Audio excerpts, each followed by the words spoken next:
We'll be talking about the counselor's values and the therapeutic process. When we talk about values, we're referring to the core beliefs that influence how we act both in our personal and our professional lives. As a helper, it's very important that you are aware of your values and that you're aware of how and where you acquire those values. We can come to see our values as absolute truths. For example, the idea that the sexes are equal, that men are no better than women and women are no better than men. We can come to see that as an absolute truth. In reality, that's a cultural value. And there are cultures and there are places where that is not the case. Now, does that mean that our value is correct and they are wrong? No, it doesn't. We just have a different value system. So it's very important that you understand that many of your beliefs are the function of your particular culture, and there are going to be people who do not have those same beliefs. We know that total objectivity cannot be achieved. You're never going to be totally objective, but it's important that you not allow your values to influence the client, that you don't use your power to impose your values on the client.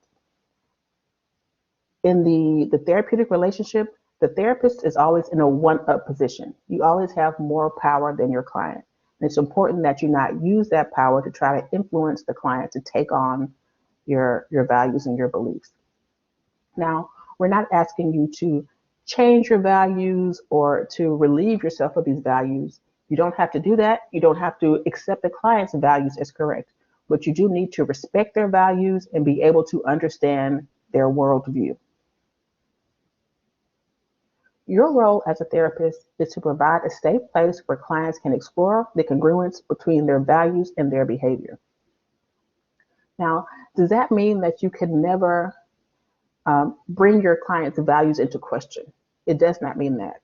You can lead your client on an exploration of their values to determine whether these are values that they actually do hold. So their values may have been taught to them by their family, they may have been imposed on them by their culture, and they may decide that these values are not really values that feel genuine and true to them, and they may want to change their value system. So if they want to change their value system, you can lead them on an exploration of different value systems. But if the client does hold their values, they want to hold on to the beliefs they were taught, then you have them look at, is your behavior congruent with these values you hold? If not, then your role is to help them get their behavior in line with their values.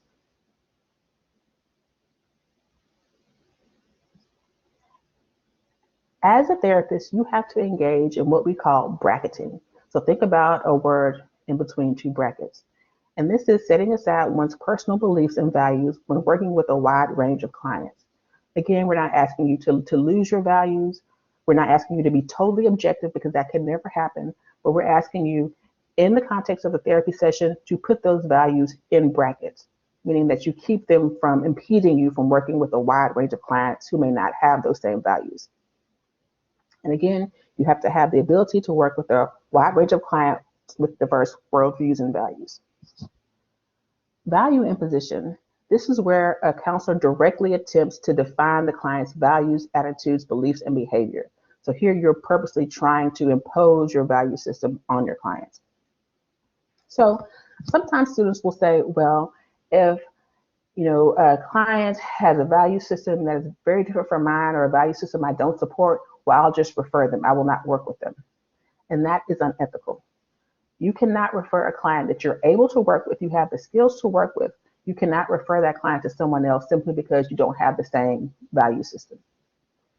You need to then seek out supervision, consultation, training, seek out the experiences you need to help you manage that difference with the client.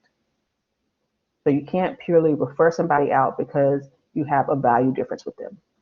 The only reason you should refer a client out is if you're unable to work with them, you don't possess the skills or the training to work with that particular client's issues. So I want you to take a few minutes and think about, are there clients with certain value systems that you would find difficult to work with? Let's say you value monogamy. Would you have difficulty working with a client who had multiple partners? What about if you had a client who was a very docile female who felt that her role was to sacrifice all of her own personal beliefs and goals and wants in order to devote herself to her family fully.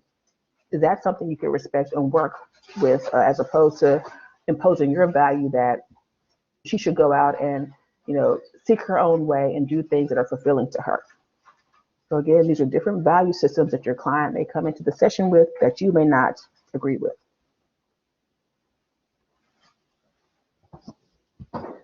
So what is the role of values in developing therapeutic goals? First off, as you said a few times, the goals are set by the client in collaboration with the therapist. So the client is primarily responsible for setting the goals, but you as a therapist do collaborate with them on developing those goals. Now, we as clients do have some general goals that pretty much go from one client in one session to another. That we're trying to move them in the direction of positive change. We're trying to help them get rid of any behaviors or thought patterns that are causing them discomfort or disability. These are some general goals that are just overarching goals in therapy. But your general goals must be coherent with the personal goals of the client. So your goals never supersede the client's goals. The counselor must be able to understand, respect, and work within the framework of the client's world. So if your client has a particular belief system, you need to assume that as the truth as far as the relationship with that client and work within that worldview. So for example, going back to maybe the female client who's very docile and pretty much has given up all of her own interests and goals in order to devote herself to her family.